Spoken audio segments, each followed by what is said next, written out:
Double peine pour Mathilde, photographe de mariage depuis 2012. Elle s'apprêtait elle-même à dire oui, le 9 mai dernier.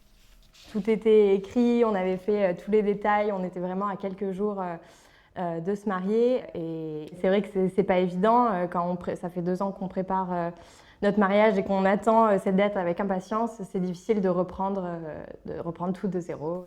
En plus de voir son propre mariage repoussé, la jeune photographe installée à son compte a perdu 60% de son chiffre d'affaires.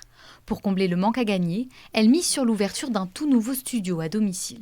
Sur 13 mariages, il m'en reste plus que 2 cette année. En contrepartie, moi, je vais essayer de développer le studio bien plus, voilà, ce qui est séances, famille, grossesse et nouveau-né. Essayer de compenser pour 2020, sachant que 2021, je sais que ça sera une année énorme parce que du coup, on double les mariages par rapport à ce qui est prévu habituellement.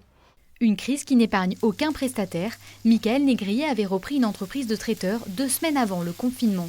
En raison du coronavirus, près de 70% de ses réservations ont été reportées, les autres tout simplement annulées. Depuis le 1er mars, on était bien parti pour une belle saison de mariage. 2020 était vraiment une belle année de mariage, sauf que à partir du 15 mars, tout a été reporté. Et là, le premier mariage reprendra le 11 juillet. Il y a plus de 150 000 euros de pertes. Enfin, de pertes, on ne peut pas dire de pertes, c'est sur l'année prochaine, quoi. On est dans l'inconnu, on croit que c'est derrière nous, mais loin de là, quoi. En 2021, la saison des mariages devrait débuter dès février, avec un nombre record d'alliances attendues.